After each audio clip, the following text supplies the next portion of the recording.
Namaku Paul, tinggal di sebuah kota kecil. Malam ini sedang musim salju. Aku kembali ke rumah setelah sibuk seharian. Tapi saat ini istriku yang sedang hamil ingin makan roti lemon. Biarpun hari ini aku lelah, tapi mengingat dia hamil, aku pun setuju. Tak lama setelah mengendarai mobilku, aku tiba di sebuah toko. Aku masuk dan mulai memilih berbagai macam kuah lemon yang lezat untuknya. Tapi ketika aku keluar dari toko dan berjalan menuju mobilku, sepertinya ada sesuatu di sebelah tong sampah. Ada cahaya di sudut, seperti bayangan seseorang.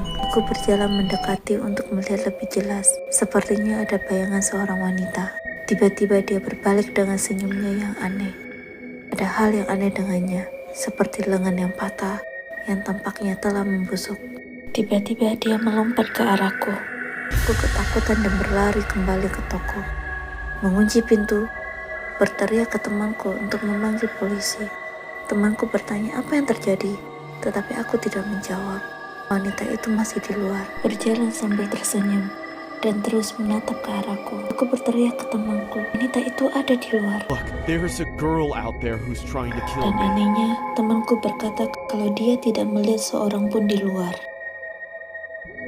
Kemudian polisi pun tiba. Polisi meminta keterangan dan aku menjawab sesuai apa yang terjadi. Polisi bertanya, apakah aku mengenal wanita itu? Dan aku menjawab tidak. Salah satu dari polisi tersebut berkata sudah memeriksa keadaan sekitar dan tetap tidak menemukan apapun. Aku bersikeras meminta polisi memeriksa kembali tempat pertama, tapi tidak ada apapun seperti yang diceritakan. Polisi mulai meragukan dengan apa yang aku katakan.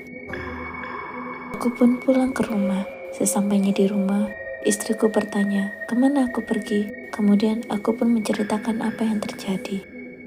Malam itu aku tidak bisa tidur dan terus memikirkan apa yang terjadi. Saat itu, apakah itu nyata atau hanya sekedar halusinasi? Apa mungkin aku terlalu lelah?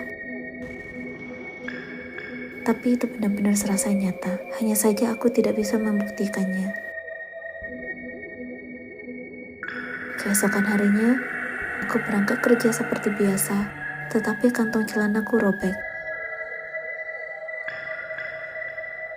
Sesampai di tempat kerja, aku menceritakan kejadian kemarin kepada teman-teman kerjaku, tapi tidak ada yang percaya. Mereka menganggap aku hanya bercanda. Sore hari pun datang, saatnya jam pulang. Tapi kami mampir untuk bermain bowling. Jam menunjukkan jam 10 malam. Kami selesai bermain bowling, dan ketika kami siap untuk pulang, saya melihat sosok aneh di sisi lain dari tempat parkir. Dan ketika saya perhatikan, ternyata wanita yang kulihat kemarin sambil melambaikan pisau kecil yang tajam di tangannya. Wanita itu terus menatap saya dan berjalan pelan ke arah saya. Saya bergegas kembali ke mobil, menghidupkan mobil, dan ketika saya melihat ke depan, dia sudah berdiri di depan saya dan berjalan ke arah jendela.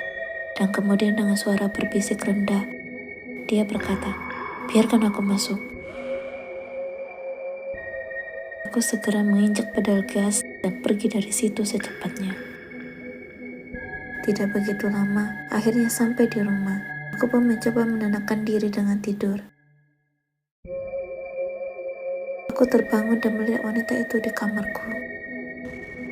Dia berjalan ke arahku, dan aku tidak bisa bergerak. Wanita itu terus berteriak, biarkan aku masuk, jangan membuat semua ini menjadi sulit, biarkan aku masuk.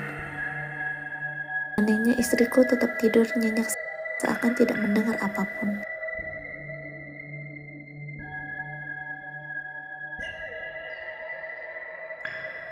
Aku bangun di pagi hari itu, apa yang terjadi saat itu, dan ada di dalam sebuah ruangan. Dan aku baru sadar kalau aku tidak mempunyai rumah, istri, maupun teman.